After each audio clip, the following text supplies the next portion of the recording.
Tell me how different it is to race and to win when you're getting into the position whereby there's a championship at stake, because a couple of races ago there wasn't, and then Red Bull tailed off a little bit, and now it's ramped up a notch. We felt that, didn't we, coming into this weekend, particularly when they saw that they were going to be struggling here for the second consecutive track.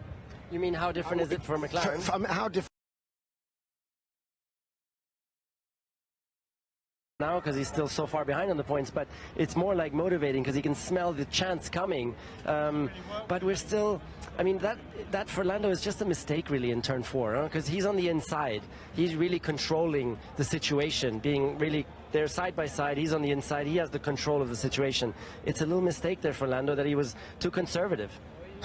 Okay, and has it been like that? I mean, is that what we're thinking? I mean, is he being too conservative? Are they being too risk-averse, as Rachel actually asked them in the pen?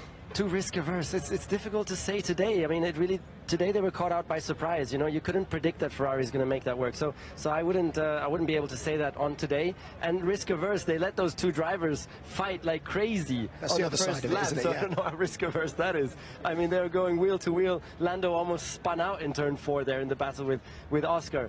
Yeah, it's just a decision they've taken, and yeah. But did that fight cost them today?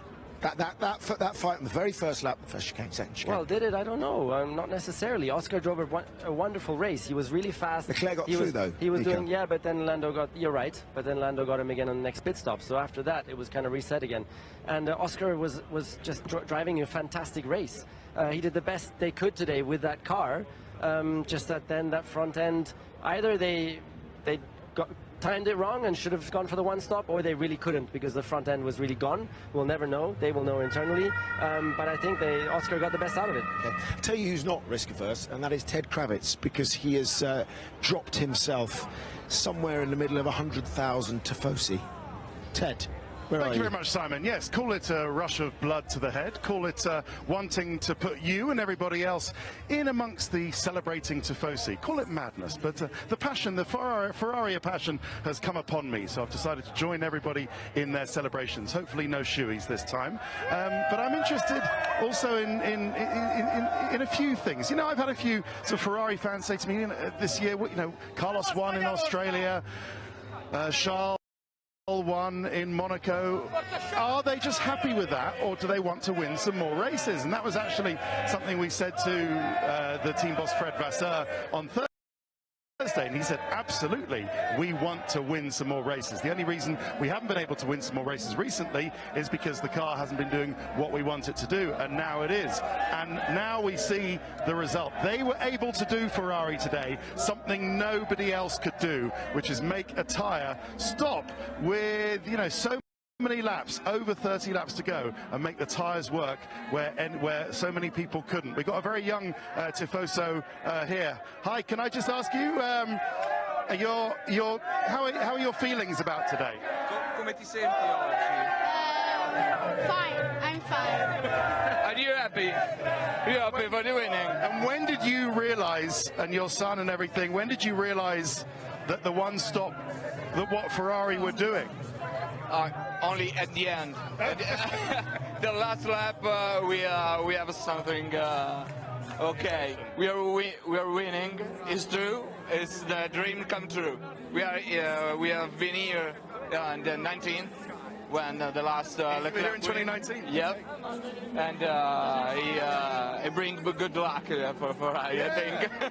I'm so pleased that you could be here with your lad, and thank you very much, sir, and be able to have that passion. And it is passion, really, Simon, isn't it? It is, Simon. It is passion, and it's enthusiasm. And you know, Fred Vasseur saying maybe it's not the last race that they can win this year, but also it's a marquee race. And the Ferrari certainly shown something that they can do this year. It's that they can win races at the important events. When did we all realise that Charles was on the one stop, and he was Incredible! It was an incredible strategy. Yeah. Were you screaming them to willing them to victory? Of course, it's my third time here at Monza, and yeah, I think this moment is absolutely magical. Did you believe this morning that Ferrari could win? I was feeling about it. Really? You had a feeling that? Yeah, when at one point was, yeah, it's going to happen. I was also, in my mind, I had the Monegas, him, and also the Italian, and it was so amazing to feel the feeling here. It's super amazing. Being a Ferrari fan in Monza, I think that is the best sensation that you can ever experience, because it's one of the best things that you will ever experience as a sport passion, especially F1. Great. Thank you very much, sir. I'm feeling it, Simon. I'm feeling it down here. You're feeling it, but how are you smelling it, Ted? I mean, 100,000 Tifosi look great on screen, but it's been a very hot day today. It looks pretty close down there. Well, it's close. Of course we can get a selfie. It's close, Simon, but I don't know what you're talking about. Everyone's extremely fragrant and delighted down here. And nice to see as well, Simon, that the new Ferrari merch is selling. And when they turn up with the black T-shirts and they get everyone to buy it, it's pretty good. That was 50 euros well spent for the experience today, sir. You must be really happy. I guess you haven't spoken to the FIA, because they came in at 140 euros. Right, oh, it was 140 euros, was it?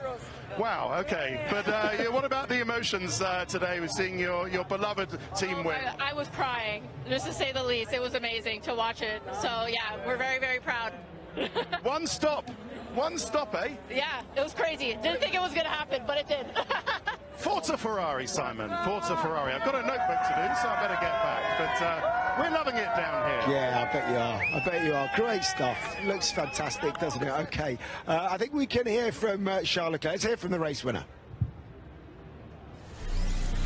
Charles, we heard you emotional on the radio. It sounded, well, passionate as well. You've won Monaco, you've won Monza in Ferrari black, but red. Just tell me how much that means to you and the team, and how much of a surprise was it in the end? It was a really big surprise once again. I mean, I think McLaren was faster on the paper, but we managed to put them under pressure and to push them into doing a mistake strategy-wise. So that was really well played by the team, and we did an amazing job overall. So we did everything perfect, even though I don't think we had the fastest car today. So I'm really happy. It's such a special week. As a Ferrari driver, Italy is so tiring, because from the Monday to the Sunday, you've got a lot of things to do, you've got a lot of attention around you, and that puts the whole team under some kind of pressure. But once you make it, in 2019 it was very special, and then today it's as special, so it feels amazing. The one stop, whose choice was it? Were you ever worried? How much had you discussed it beforehand? It was our preferred choice before the race. Then I think everybody doubted once we saw the rhythm of the Red Bull at the beginning of the race, where they started graining with the hard, and they were like, oh, maybe the hard is not that much of a good tire, so maybe the two stops is preferred. However, when I put it, I had quite a good feeling. I just wanted to put the McLaren of Lando under pressure, and he pitted in front of me, and then I managed to get back some front grip whenever he was out of the way, and I knew that was helping me to keep those tires. Then Oscar pitted, and that's where really my car got much better, and I could really rotate the car the way I wanted, and from that moment onwards I knew the win was a possibility. Do you think it all came down to that move past Lando at the start, taking that opportunity? Do you think you'd have still been able to one stop had you been further back and trying to fight a bit more? I think so, but